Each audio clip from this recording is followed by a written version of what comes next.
a lot of Americans, they start to move back to the United States. And it's not because they failed. Something else happens. At first, everything looks like a dream. You have cheaper living, ocean views, freedom from the system that they left. But slowly, something changes. And not all at once. Just enough that one day, people realize something strange. They didn't actually escape the system. They're still inside it. And once that realization starts showing up, life abroad begins to feel different. Not worse, just heavier. In ways people rarely explain online. Most Americans who move abroad start the same way. They land somewhere cheaper, the air feels lighter, your money stretches longer, days feel slower, and you start thinking about something that a lot of people say in that moment. Why didn't I do this sooner? And for a while, everything works. You've seen the posts online about cheap rent, you have the ocean views, beaches, coffee on balconies, penthouses. This changed my life. And at first, those posts are real. But then something starts to happen. This is the silent phase when updates slow down, photos become less frequent, captions get vague, and eventually, you see a random post. I'm back in the United States. With no explanation.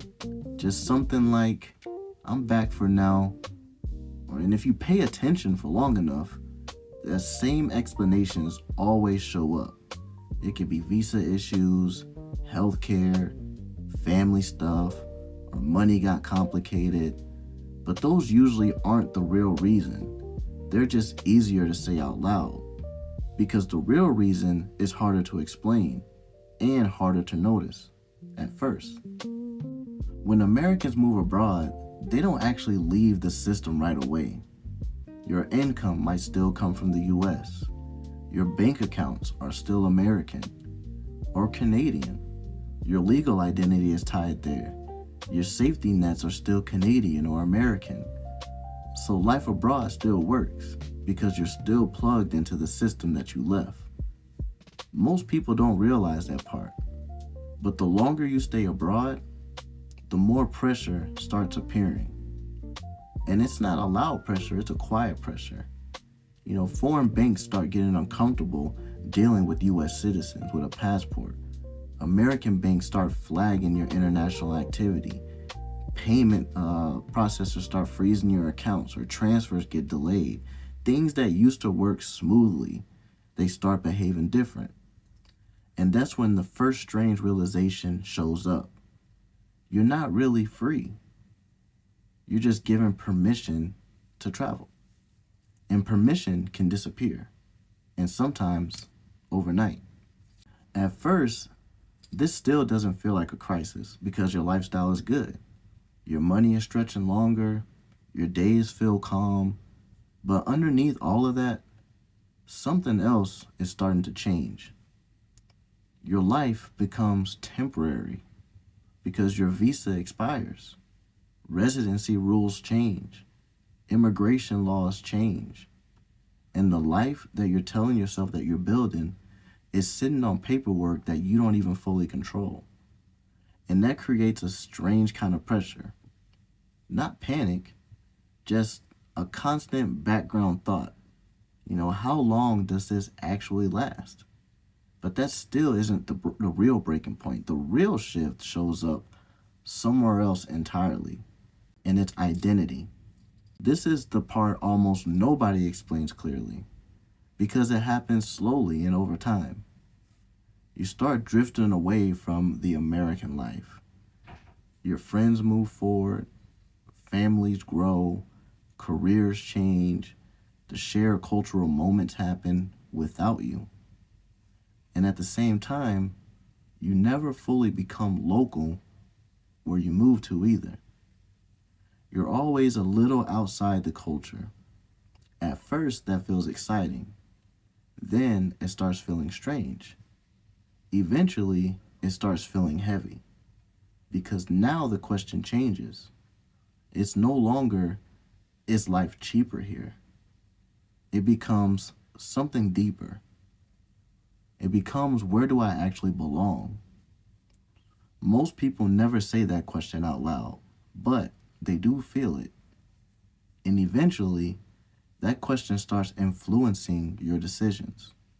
Now, the strange part is, even when people solve the paperwork, even when the money starts to work, even when residency becomes stable, many people still return to the United States.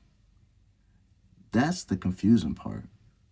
Because if the problem was logistical, people would solve it and then just stay. But many don't, which means the real issue was never just paperwork. Living abroad slowly detaches you from the system that you grew up inside, without fully attaching you to a new one. You end up floating between two systems. And humans are good at living that way forever, especially people who start craving stability again. But not perfection, just stability. And that's when the return actually happens. Not because America is perfect or Canada is perfect, but because it's structurally familiar. Your credit works, your legal status is permanent, your systems recognize you, your mistakes are recoverable. The rules stop shifting under your feet. And after years of uncertainty, that stability starts feeling valuable to you again. But going back to the States or your home country, it gives you a new realization, because the person who left at first changed, and the country they returned to didn't. The cost might feel higher, work might feel faster, life might feel more tight, and suddenly you understand something most people eventually learn. There is no clean escape. It's only trade-offs. Some people choose freedom with some instability, and others choose stability with a cost. Both of those paths work. Both of those paths have consequences. But the hardest part about leaving the system is eventually deciding how much uncertainty you're willing to live with. Because the longer you delay that decision, the higher the cost becomes. Not just in money, but in time. And time is the one thing you never get back once it's spent.